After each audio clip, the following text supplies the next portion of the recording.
go ahead, I want to give a very brief introduction. ẎnDon has been involved in regenerative technology studies and renewable solar electric energy at the Ecotech Institute. He pursues his passion for ecological and off-grid systems design at Earthship Biotecture Academy.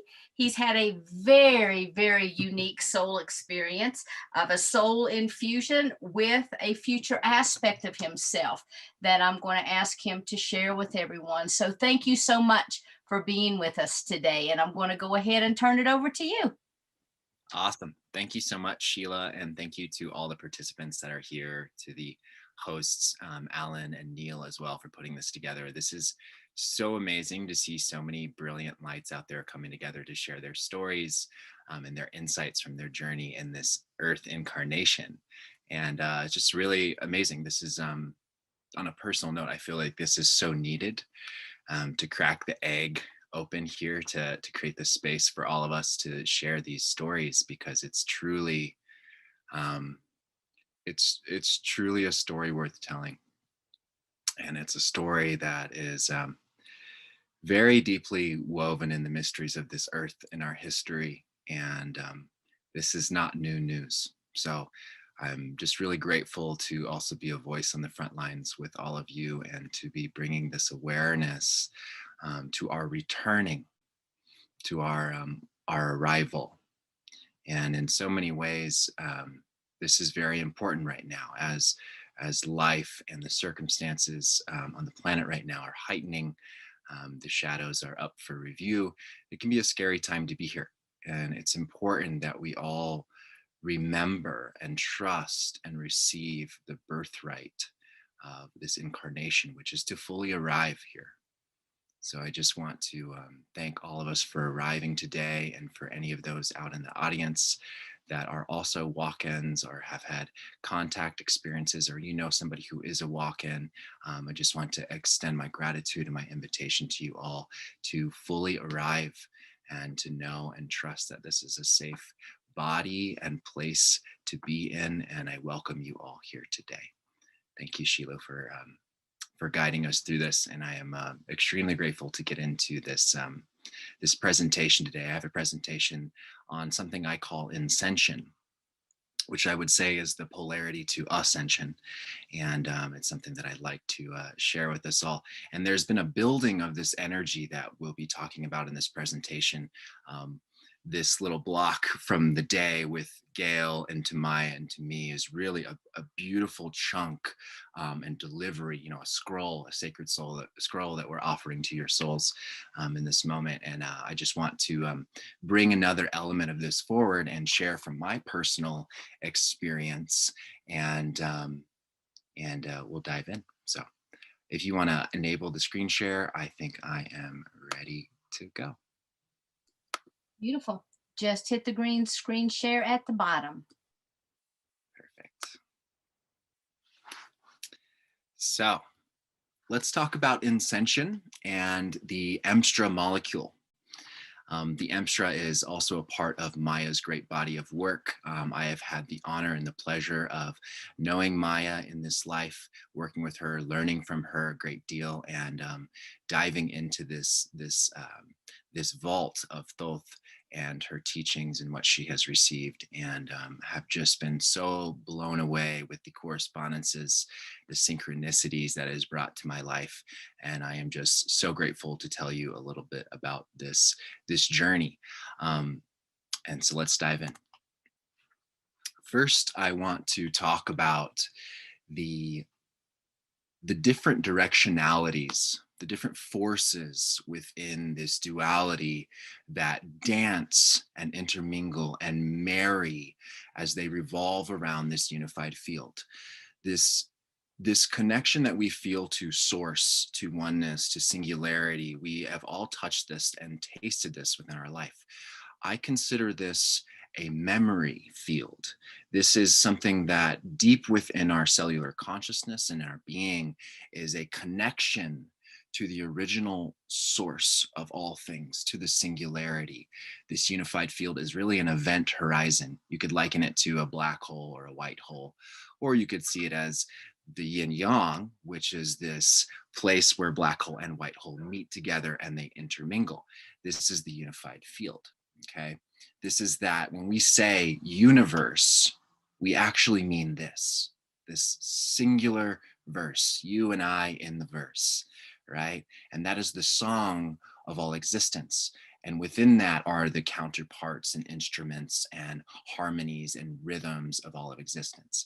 Now, within that, we have two primary forces that I want to talk about that operate particularly through our genetics. We have the force of evolution. This is the most common consideration when we think of actually progression, progress, right? We think of evolution. We think of this external movement that is happening around us, right? This could be through our bodies, through information, education. This could also be through, you could say, technologies, or any of the myriad ways in which we get to play on this plane of the material plane, right? That evolution takes place. Now, typically through history, we have known this as ascension. Okay, this is when we think of the highest path back to source, to return back to the universe, right? It's the ascension path. And this has been one of the greatest teachings that we have received on this planet are the ascension teachings, okay? And this comes from the previous age. And from my particular, personal understanding of progress, everything is inclusive. So it's almost like nested dolls, the China dolls that are nested, right? Every last era is included in the progression as we move forward. So the ascension teachings are something that we bring with us into this current age, into the movement of life and where we're headed. But that is to be met with the awareness that it is a living, breathing doctrine that is also subject to its own transformation and mutation, which is when we have to start to consider the other force, which is involution. Okay? Evolution is this expanding and moving outward. Involution is a compression. It is a coming inward. It is a collecting of our past life experiences, the wisdom of our ancestors, and the energy of this universe that we are bringing deep within us. And that is what I call ascension, which would be not the opposite of ascension as in de-evolution or the loss of our light body, but this is just another direction in which the compression comes inward and we actually enfold ourselves within this involutionary process, which I call ascension. These are the two directions that are moving and folding into the unified field, okay? So how does this relate to DNA? Okay, well, let's talk about the keys to the omniversal helix. Let's talk about how to unlock the frequencies of DNA and what DNA actually houses as far as information. From the perspective of Maya's teachings, I want to talk about three particular expressions of the DNA, okay? Now we have the most common form that we're all familiar with, which is our biogenetics, okay? This is what makes up our biology. This is also, if you were to go do a DNA test, this is the different parts of the planet that your lineages come from. And this is solely on a physical level, okay? These are, eye color, hair color, the ancestral maybe patterns as well that we've adopted or inhabited, if you will, as echoes of these patterns of, say, our parents or our grandparents' nervous systems. This could be particularly patterns that we have that they didn't heal, that got passed down to us. We inherited them, okay? That can also be included in the biogenetics process of things. Now that bridges to something else called paragenetics, which Maya spoke to in the last session. But what the depth of paragenetics is it's our soul genetics. We think of paranormal activity, right? That's where the para comes from. This is our soul genetics. This would be last life, past life, all the things that are connected to our soul's journey, right? Again, this is a continuity, those nested dolls. We bring with us the memories, not only of our biology and the biogenetics, but our paragenetics, our soul lineage, the soul contract, right? The karma that comes with that. It's all nested into this very moment and this current incarnation. And the paragenetics are what operate at some level through the talika. Now, typically you're going to have paragenetics that are all in resonance to a certain soul grouping or council through your paragenetics. There are some infusions or walk-in formats where you actually might have a totally different paragenetic lineage step into the council and take a seat. And that can be a very unique way of experiencing a walk-in or an infusion or an integration, okay? And then beyond paragenetics, we have something called endogenetics.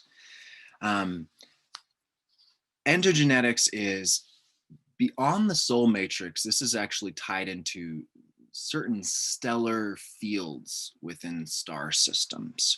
At this point, we're beginning to look at the bridge point between not just the soul genetics, but we're looking at star origins with the stellar field, right? And that's tying into particular rays of consciousness that emanate out of the monad, that emanate also, you know, out of that singular omnipresence that through the prism of matter becomes the different rays. Sometimes it's known as the 7 rays. And the endogenetics really holds the key, and it's the placeholder back to the singularity. The endogenetics really hold the highest levels of our imprinting and our codes. I have yet to fully just scratch the surface on endogenetics, and this is something that you can learn more about in Maya's work. So these 3 frequencies are holographically working. They also are nested within our DNA. So our DNA contains all the information on these systems: the biogenetics, the paragenetics of the soul, and the endogenetics. Okay, now in human design, which is it's something that I study. It's actually something that, interestingly enough, when the first time I ever told anybody about my walk-in experience was the same night that I found this particular astrology system called human design. And in human design, we'll get into more of how human design applies to all this. But in human design, there's something called a crystal bundle. Okay, and this is, you could say, foundationally the bare minimum you need in your talika to incarnate. Okay, and this is a bundle that contains 3 things. We have the magnetic monopole, which is actually the unified field. In science, it's called the magnetic monopole, which is a magnetic field that only has 1 pole. Therefore, it only attracts. Okay, this is what we would call gravity. In the center of the planet is a magnetic monopole. It's only attracting, right? That's why we're hurling through space and not being flung off the planet. It is this gravity, or a more mystical name for this would be love. It is the unconditional love that embraces all things and holds all things in the heart of oneness. That is the magnetic monopole. This is the unified field event horizon. This is what all things are born out of. And this is how the unified field orchestrates everything in existence down to every little detail. It knows how everything works and it connects everything together. Therefore, it is the very quill that inscribes the message and the signature of your soul that imprints you and your particular crystal bundle. Within this crystal bundle, we have first the design crystal. This is the body, okay? This is what has the biogenetic information, as well as some of the paragenetic crossover information through ancestry, through past lives, past karma. This is what begins when we are conceived, right? We are called out of the core of the earth, right? Through the very throne of operation here on this planet. We are called out of that magnetic monopole, and another magnetic monopole comes out of that core and into your mother. Off of that breaks off and forms a design crystal. That's what starts creating the body, okay? Interestingly enough, when we form, the first organ that is created is the heart. This is the first thing that comes into existence, is the heart. And this is something to remember, because this is actually what connects us to the Talika. It connects us to the ability to house higher intelligence. This is something that we all need to remember. Walk-in or human, plant, animal, or tree. We're here to reside in the heart of all things. Out of that comes the form. That's what comes out, the design crystal. That's when we start forming, right? And then what's beautiful is off of the heart then forms the tongue.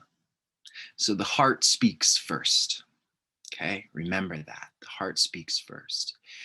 Then the whole body is formed, everything's created. The last thing that gets installed is the neocortex. This is really the steering wheel, you know, the operational chamber that the soul can then actually come and plug into with its consciousness to operate this bioform. At that moment, that is when the personality crystal is called into incarnation. This is our soul. And this soul is streaming in from a fractaline expression of the Godhead. And within human design, there's the 16 Godheads. Interestingly enough, the basic harmonic, organizational harmonic of DNA is 16 spheres. Sometimes you might know this as a flower of life as well.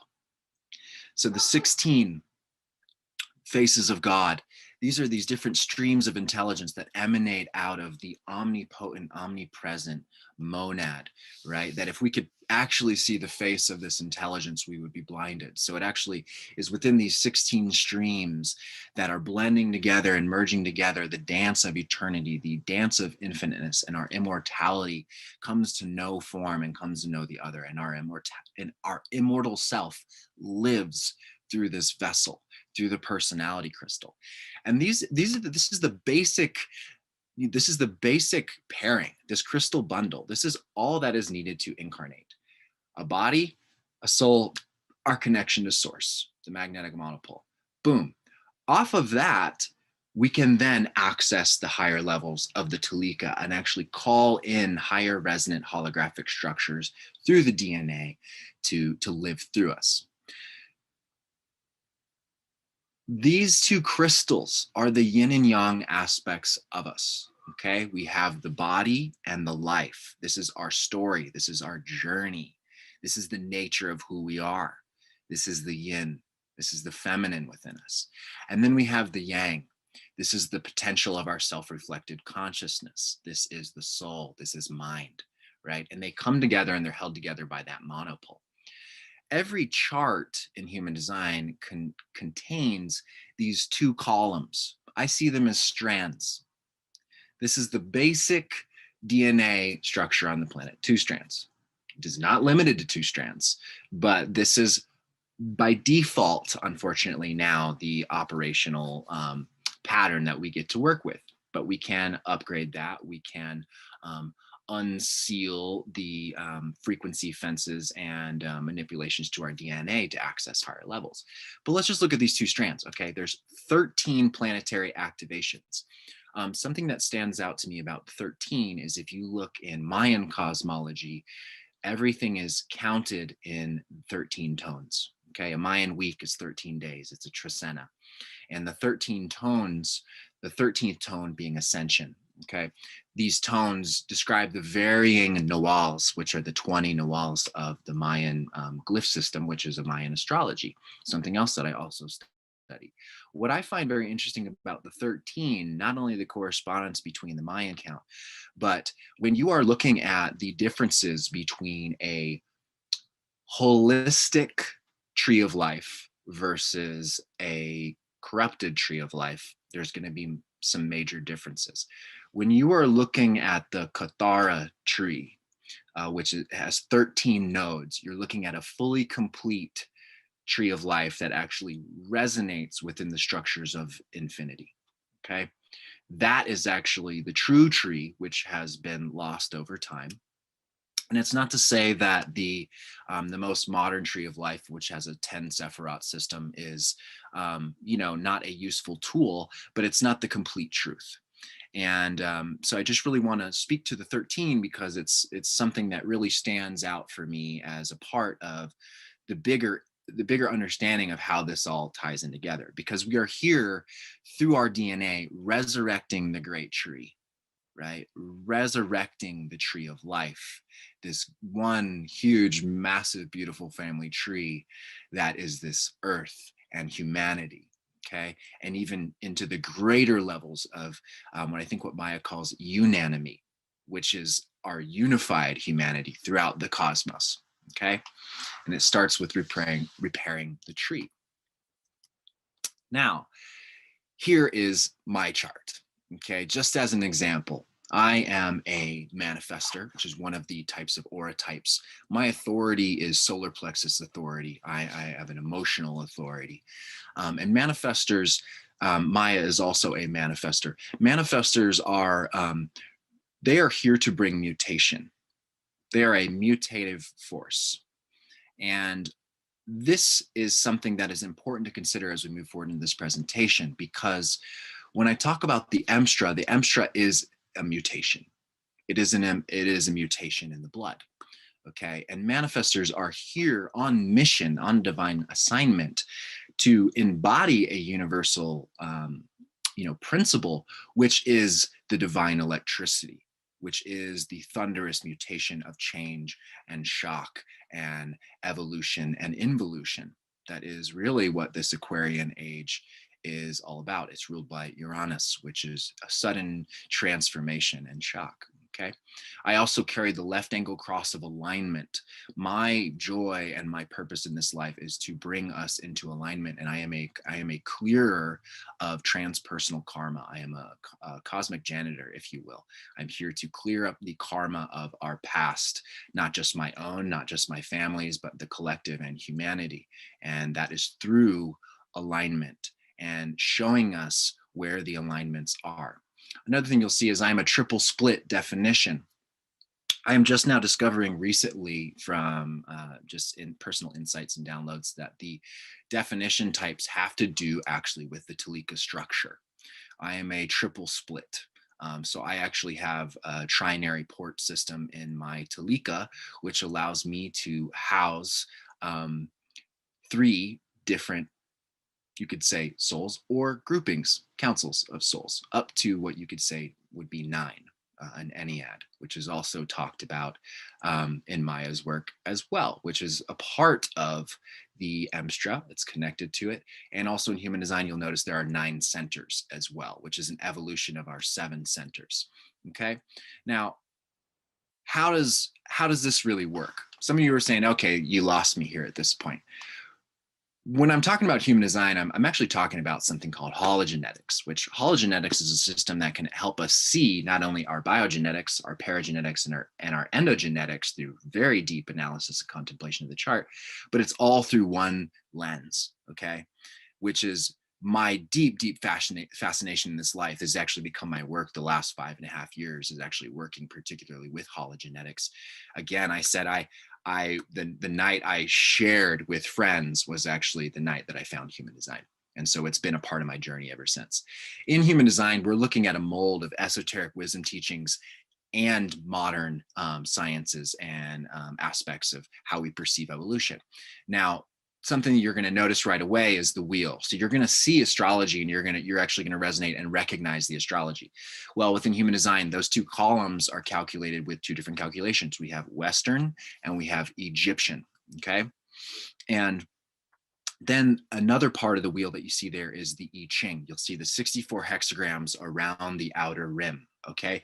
This is a zodiacal I Ching. So rather than just the 12 houses and the 12 signs, we actually have 64 variations that are spread throughout the wheel. And if you know anything about the I Ching, back in the 40s, when we cracked the genetic code, cracked the genetic code, we discovered that verbatim in sequence, the human genome was actually all 64 hexagrams of the I Ching in sequence without any deviation. So the I Ching, one of the oldest manuscripts on the planet, actually contained our genetic code. And it took us thousands of years to get the technology to then finally affirm that. And we didn't even know we were going to affirm that. It was just something that later showed up as a correspondence, and it was a big aha for us. So the hexagrams, right, there's 64 of them, right? Well, there's 64 codons in the DNA. A codon is a grouping of 6 amino acids, right? There are 6 lines in a hexagram. This is a correspondence. So the hexagrams are the codons of the DNA, right? And they are found within the chart. It helps us actually see without even having to do a blood sample of anybody. I can look holographically at your DNA and tell you a tremendous amount of information, all the way down to your biology, down to particular trauma cycles within your life and 7-year cycles, how you dream, also your mythical path, your spirit, your soul's connection, your ancestry, your past life information, all of that in one place. Okay. And it's also coupled with, you'll see right away within the chart, oh, I see these centers, they look like chakras. We have a 9-centered evolution that we've transitioned since 1781. We've been in an interregnum mutation where we are transitioning out of the 7 chakras into the 9, allowing us to move into completion, allowing us to move into the Ennead and into a holographic state where we can house higher consciousness, not just as walk-ins or special people, but all of humanity will then be able to house higher consciousness, which is really, we are moving in that direction. We are, we are the front runners, if you will, and we are not the first to do this. This has been happening on this planet for a long time, and we are moving towards an evolutionary cycle where we all will actually have access to do this. And it starts first with this education. Okay. And then also within this chart, you'll see these lines that connect all the centers. There are 3 different circuit groups: individual, tribal, and collective. There are 36 channels. And then there's also something called the integration network. And this is all corresponding to the tree of life. Now here you say it has the Kabbalah, but the tree of life is throughout many traditions. You see it in Zoroastrianism, you see it in Sumeria, you see it in Egypt, you see it in Mayan culture, you see it in Druidic culture, you see it in Celtic, right? You see it everywhere, right? So the tree of life is nothing new. This is all part of the garden, right? We're just returning to the garden, we're just remembering, okay? And then also here we have Buddhism. And in the Pali Canon, which is one of the oldest written documents on Buddhism, Buddha teaches something specifically called the not-self doctrine. All of these systems are woven together here in human design, in this system of hologenetics. And it's coupled with quantum physics and biology and DNA. It's all synthesized into one. It is, in my opinion, it is the Aquarian system. It is what we will need moving into this age, and it is going to greatly help all of humanity to understand ourselves so we can get out of the mire and the muck of our trauma, our conditioning, and resurrect the light and redeem the light that has been trapped inside our DNA. Now, there's something in the system called the gene keys. Okay, the gene keys is a system that actually happened to be born out of human design, but it's not really separate. Within the human design chart, there's something called the gates. Okay, each of these gates can be unlocked with one of these gene keys. Okay, the gene key really shows us these 3 frequency bands of how the DNA expresses itself. And just stick with me here, because this all relates to the Emstra. This all relates to our ability to walk in and arrive. Okay. Now, at the shadow frequency, we have a negative attitude, intention, emotion. This can be frustration, manipulation, bitterness, fear, anger, jealousy. This is what causes the DNA to constrict. And interestingly enough, the word wound is the same spelling as wound. So when we are wounded, our DNA is actually wound around itself, and it's actually choking itself out of the light. It's not allowing the light in, right? This is the trapped light. This is what we are trying to redeem within each and every one of us, right? And what's so essential to understand about the shadow frequency is that the shadow, this fear, right? It has literally gotten all of us to this very moment right here. It is the fear of our parents and our grandparents and their parents and our ancestors and our civilizations that have literally allowed us all to survive. We would not be here today if it wasn't for this fear. It was the very dualized mechanism of polarity that allowed us to push and pull within the tension that allowed us to evolve, okay? Without that basic existential fear that was driving us in the earlier stages of our evolution, we would not be here today. So the shadow is not something that we are here to destroy. It's not our enemy. It's actually these parts of us that are in contraction. In Native American culture, we would call this soul retrieval, right? These are parts of us that we are here to reclaim. They need our acknowledgement, they need our love, they need our acceptance. And these are really just unclaimed parts of our own light. So as we embrace these shadows, by really seeing that they are the reason we are even here. If we wouldn't have allowed that fear to protect us, make sure we had shelter and food and warmth, and we're, protected from these other tribes and other things that were out there to hurt us, we wouldn't have gotten as far as we have as a civilization. So I just really want to make that clear that, these shadows aren't here to be, demonized. They're really parts of us that need love, and they need our unconditional love and acceptance. That's what brings us out of constriction, okay? That's how we actually receive the gift, okay? At the gift level, we have embraced the shadow, because every shadow has a teaching. Each one of these shadows is a gift. The wrapping paper is the shadow, right? We just have to be willing to dig into it and pick it apart and see what's in there, go deeper into the layers of that shadow, and we receive the gift, okay? And that's when the DNA expands. That's when we open back up to the light. We start receiving the new, fresh codes that are streaming in, right? And then there's something called the Siddhi, which is a Sanskrit term. It means divine gift, right? It's like our Jedi superpower. The shadow and the gift are essentially still polarities, right? When we reach the Siddhi, we actually reach the non-dual state where they come into such juxtaposition and balance that we actually transcend polarity and we enter the non-dual place, right?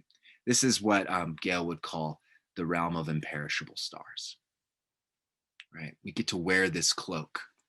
We get to be the Siddha masters with the Siddhis, the divine gifts, right? And that's when we have a positive attitude and intention and emotion that shifts us from frustration to appreciation, from manipulation to cooperation, from bitterness to compassion, fear to trust, anger to peace, jealousy to love. And more than just expanding our DNA, we actually activate the DNA. This is when the evolutionary essence, which is just sitting right outside our frequency band, we actually reach up and pluck the very wisdom of that, and we eat from that apple. We actually don't fear the tree of good and evil. We transcend it. We bring down the eternal light. We anchor into the Sushumna, right? That is what activates it. That's what causes the DNA to mutate. This is how all of us actually have the ability to awaken the Emstra. Now, I want to do an exercise with you all, okay? Let's use a gene key and let's explore and contemplate these frequencies. And the reason I use the 20-second gene key is because it is actually a hidden teaching within the gene keys. It's actually, I'll get to that in a second, but let's look at the shadow. The shadow is dishonor, right? And it's, if you look down at the right, the victim is the victim of ungracious behavior, right? This is where we feel we have been dishonored by somebody, where they have not been gracious with us, right? Or we have been ungracious with someone else, and we also feel victimized by our own shadow pattern because we don't find a way to learn from that shadow, to embrace that shadow, to see what it has to teach us about how we can actually step into more graciousness, right? Now, each shadow has a repressed and a reactive expression. Now, dishonor, when repressed, is proper. It's being proper on the surface, but it's still a dishonoring of ourselves. Maybe we have been, we feel a victim of somebody's ungracious behavior, but we're still trying to be proper rather than saying, hey, that really didn't feel good when you did that. I feel like I feel like I'm shutting down right now. I feel like I want to hide. I feel like I want to push you away, but I really want to embrace you, and I want to bring grace to this feeling of dishonor, right? Whereas on the reactive side, we have inappropriateness, right? That is that explosive anger expression of dishonor, where we intentionally are dishonoring others, we're being inappropriate, right? When we balance the repressive and the reactive sides, we no longer try to act proper as a repressed state of this shadow, and we no longer explode inappropriately and dishonor others. We work with that force and we bring it and we marry it back into the gift frequency, which is graciousness, right? To truly be gracious with each action, regardless of being dishonored by the other, right? And also not suppressing where we have been dishonored, and still sharing that with love, giving that other person the opportunity to make their shift and to choose evolution as well. And at the highest level, we have grace. Grace and graciousness are very different things.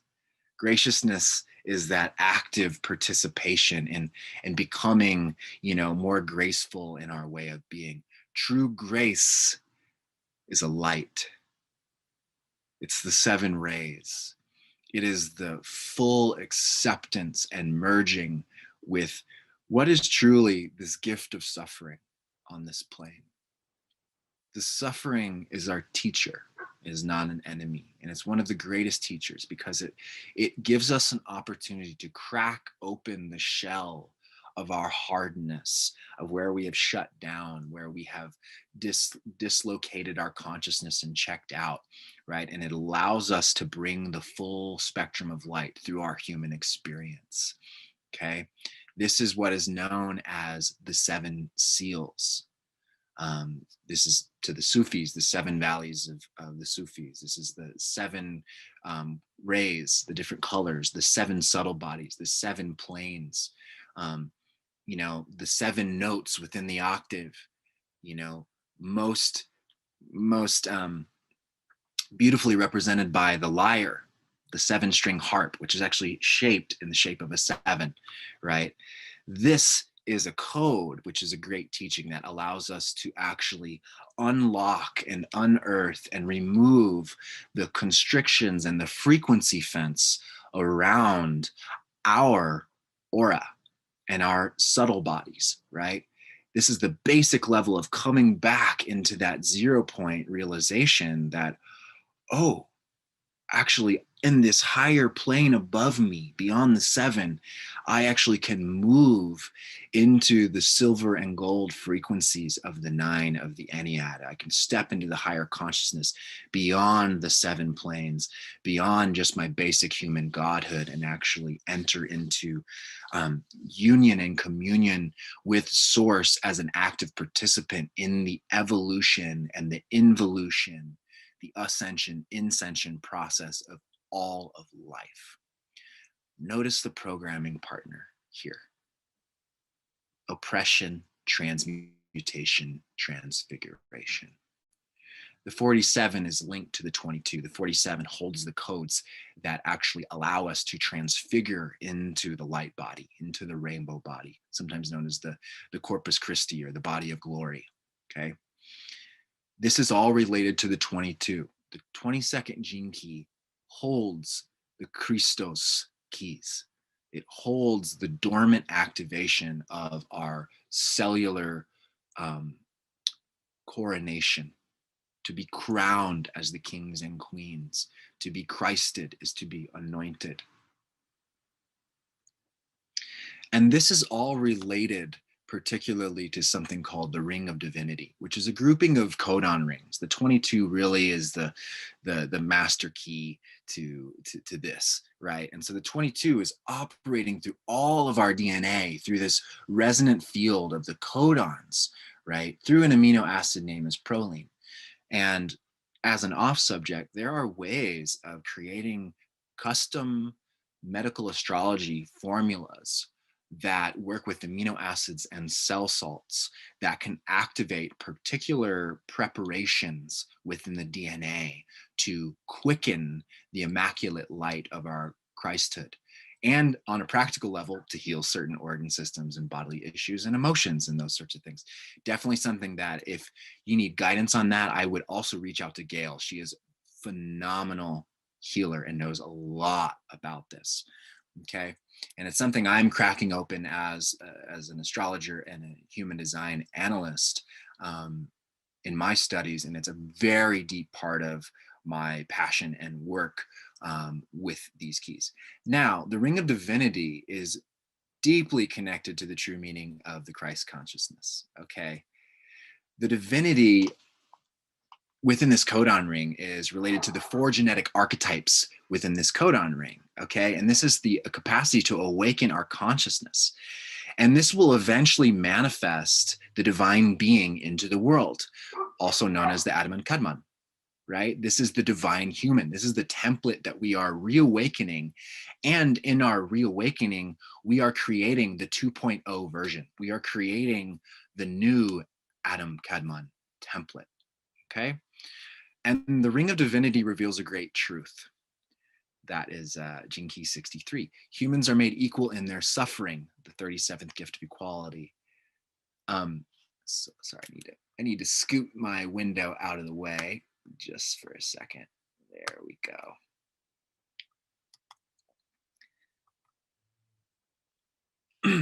All humans are made equal in their suffering. The 37th gift of equality. Doubts make us human. The 36th gift of humanity, and leads us to a certain graciousness, the 22nd gift, in respect of how we treat each other. Because of its connection to the 22nd gene key, this codon ring has much to do with the transformation of human awareness through suffering.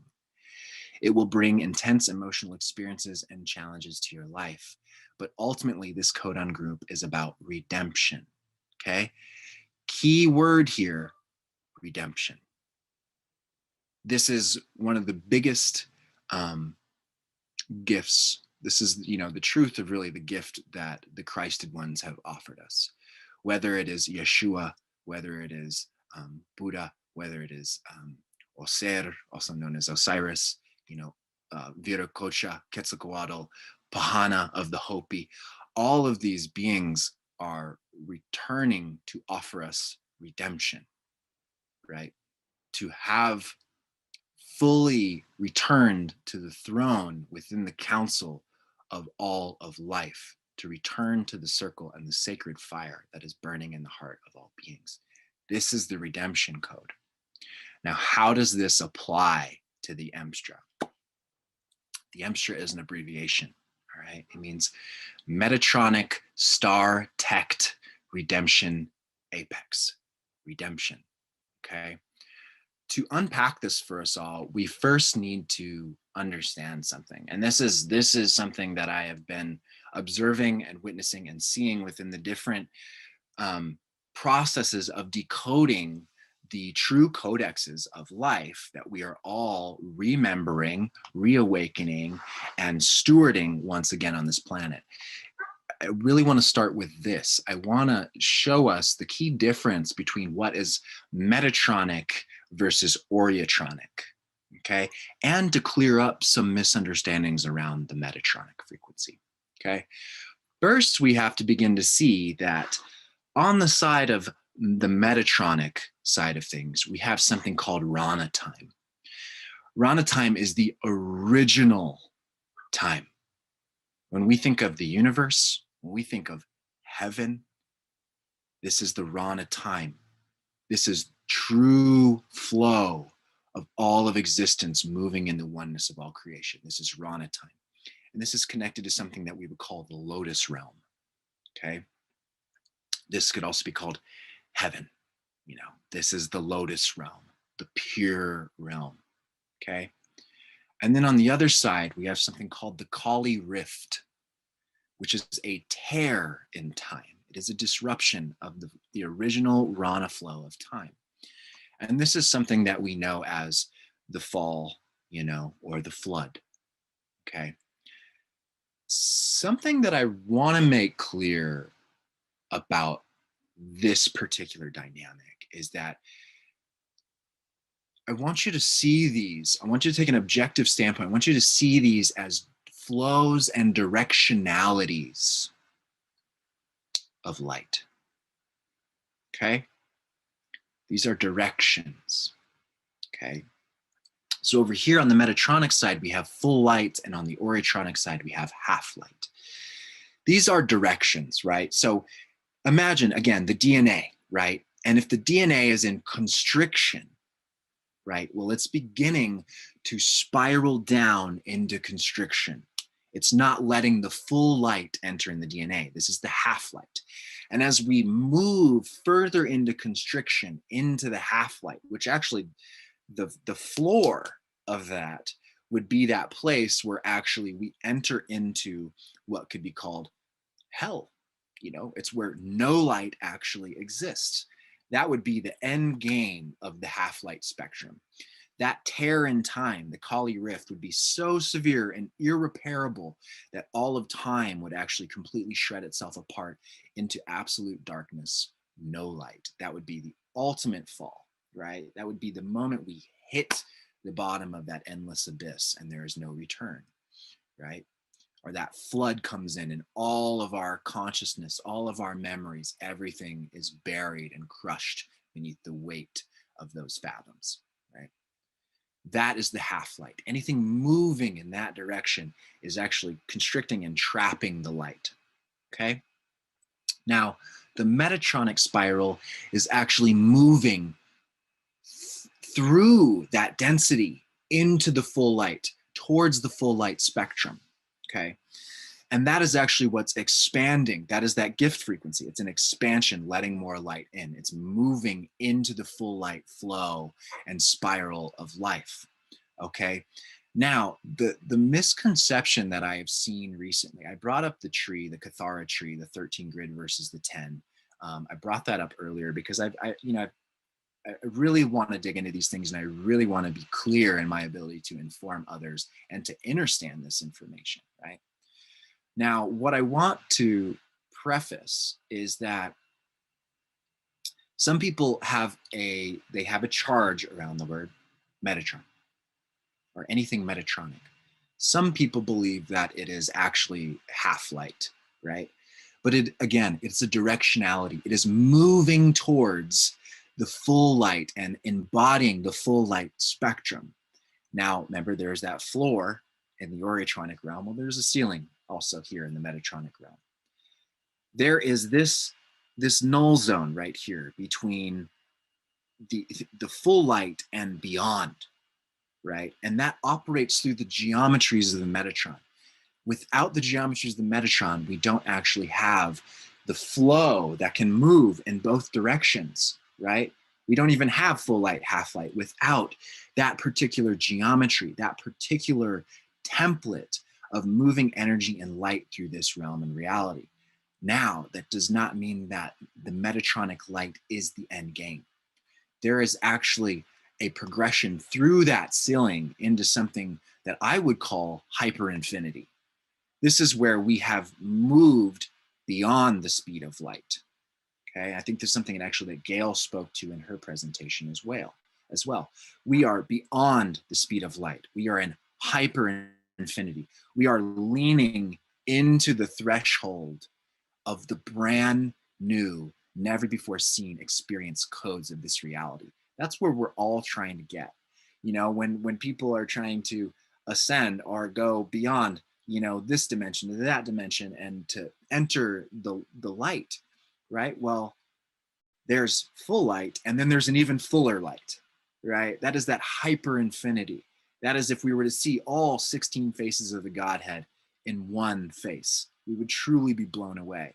And so we use the Metatronic spiral to bring in more full light into the DNA, into the aura, into our being, to awaken the codes that bring us back into alignment with the Rana flow of time, to repair the Kali rift, the time tear, right? To bring us back into the Lotus realm.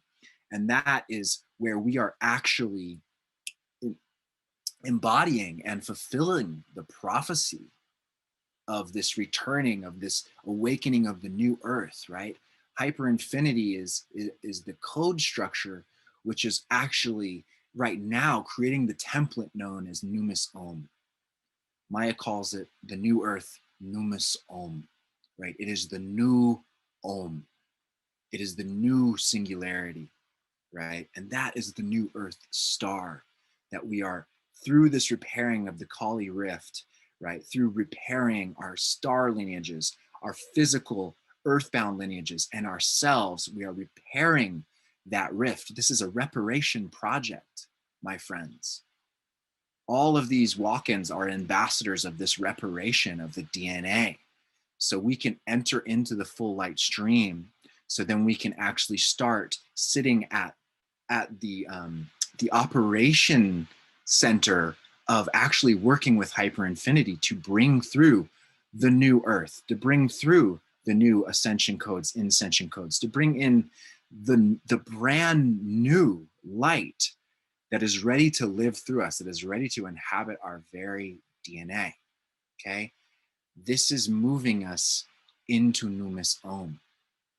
And this is operating through something called the Ayumi, which is the ether blood that the Emstra creates, okay? This Emstra is the Metatronic star tect, as in star architecture, as in our planetary grid system, the architecture of our star, the star tect, right? We are repairing the grids of this planet. Just as we go to heal our body with the meridians and the energy centers, we are repairing the grid and the body of this planet, of this being that has given its life for us to live here and grow here and evolve here. We are redeeming the full light within the grid of this planet, within the history, the memories, past, present, and future. We are redeeming those grids. We are awakening new grid structures that have never been on this planet before.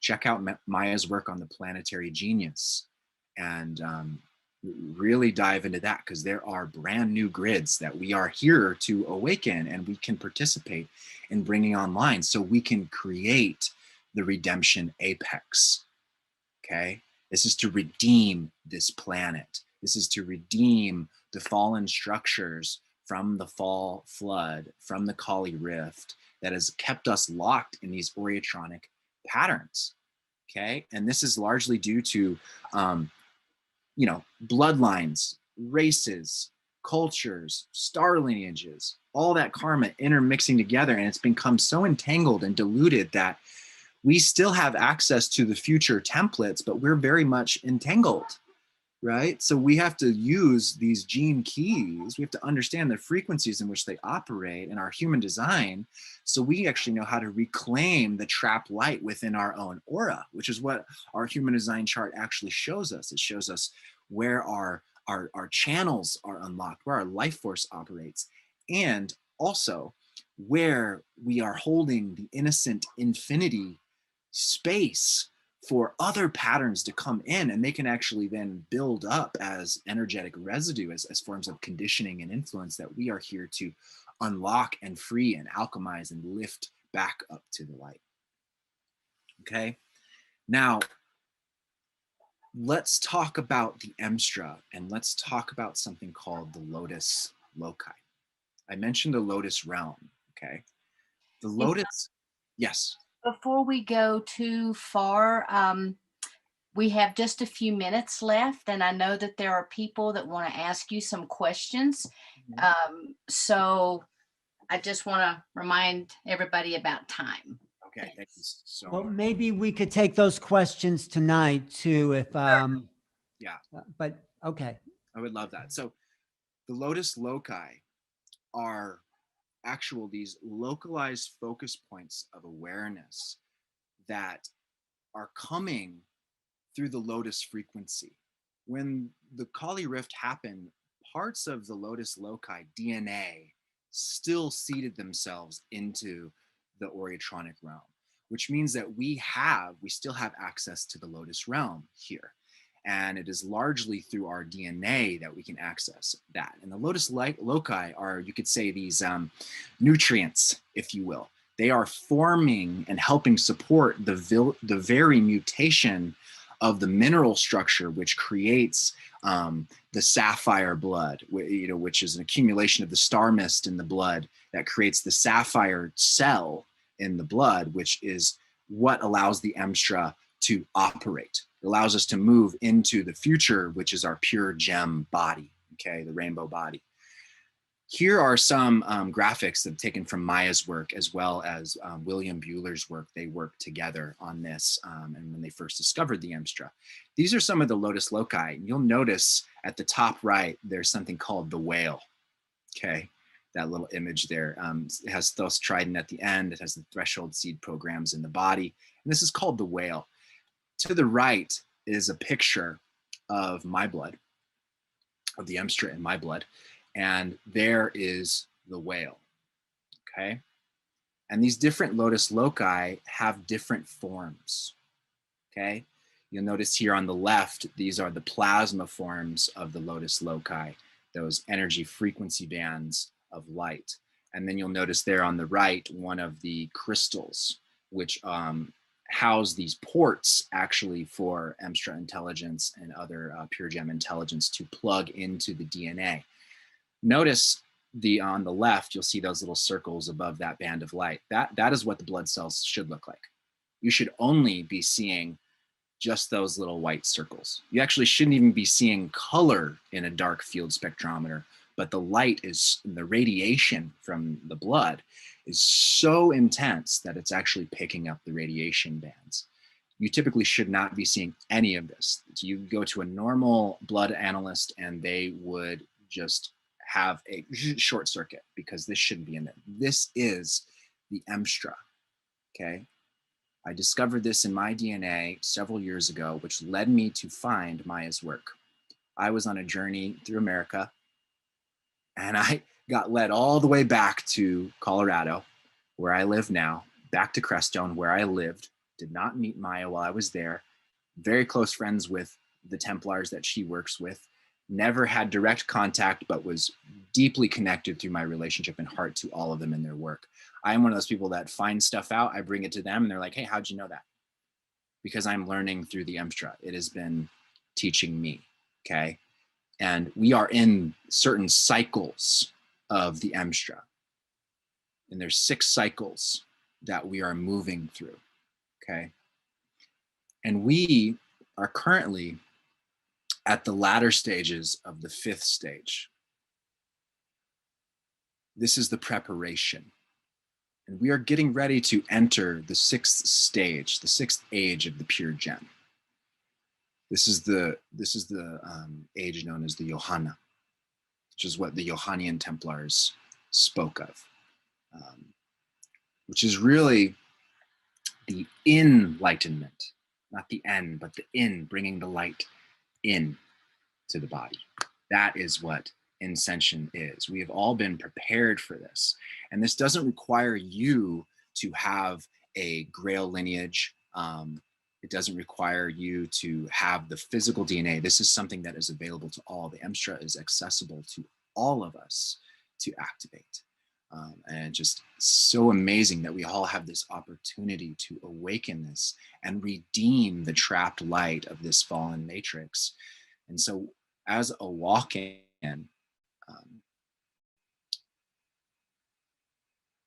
I'm not unique. I am not special. You know, this tradition has been happening on this planet for a long time. This was seeded by the master builders of the sun bow. This is also something that, you know, through different lineages, the Templar lineages, the Order of the Blue Pharaoh, the Zoroastrian lineage as well, many different beings have been working with this ability. This is something that we all have access to. I'm done. And if there's any questions that we have time, I'm open for that, or we can save it for later at the panel. Just one question I have. Are you familiar with the Keys of Enoch's Metatronic outlines of the Son, Father, Mother universes, and, you know, some of that cosmology? I'm not very much like Maya. I hear about certain things, and to keep my particular channel and stream of inner knowing kind of clean, I don't dive too deep in those things. I am very familiar with them. They're actually sitting on the bookshelf downstairs. I just have not fully dove in because of my fascination, particularly with DNA. It has kind of consumed my magical life as far as what I pay attention to. So, but I will definitely dive into it. Good question, Emma. I think it's great. It's quite an amazing cosmology. But let me just see, are we ready for Rob, or should we keep going with you, Don? Yes, we have a few more minutes. Oh, okay. Okay. Is there anything you see in the chat? Is there? Yes, there was something very specific. Is there an Earth timeline, 1,000 years, number of generations for it to integrate? Something about Earth timelines, Don? Did you? There are particular astrological cycles related to the Zoroastrian tradition, which has to do with the ability for us to bring in certain lattices through our talika. That would operate also through these ages of the pure gem. There are related to certain timing cycles, but I would say that all the rules, particularly now as we enter the Aquarian age, all the rules are up for review, and I would say that all of them can be altered, not in the spirit of bending them or manipulating them, but we're entering into an entirely new frequency right now, which means that the old codes are only still existing because we are still streaming them into the thought form that creates this reality. So there are entirely new structures. We are actually now in a day and age where in the past, it was particularly only certain Grail lineages that had access to the Emstra. And now that's not the case. Now any of us can step into that frequency. I particularly actually come from a Grail lineage. I physically, biologically actually come from a Grail lineage and have the genetics that not only house my walk-in on a spiritual level, but I also have biologically, which makes me actually a diatronic. Well, let's pick that up. Can we pick that up later today? Because I think Rob is actually entering into a new state of being himself. And but any final words you want to leave us with until you come back later? Anything you want to just? Yes.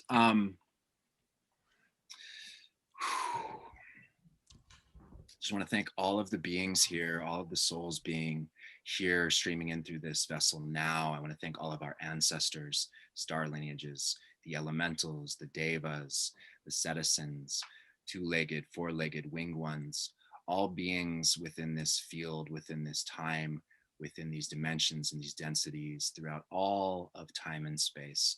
Thank you for being gathered with us today. Thank you for blessing us and anointing us with the fully Christed light of hyperinfinity that is streaming through every one of our cells right now. Thank you. Alukava Asat with the Grail. Grateful for you all. Thank you. Thank you so much. So much.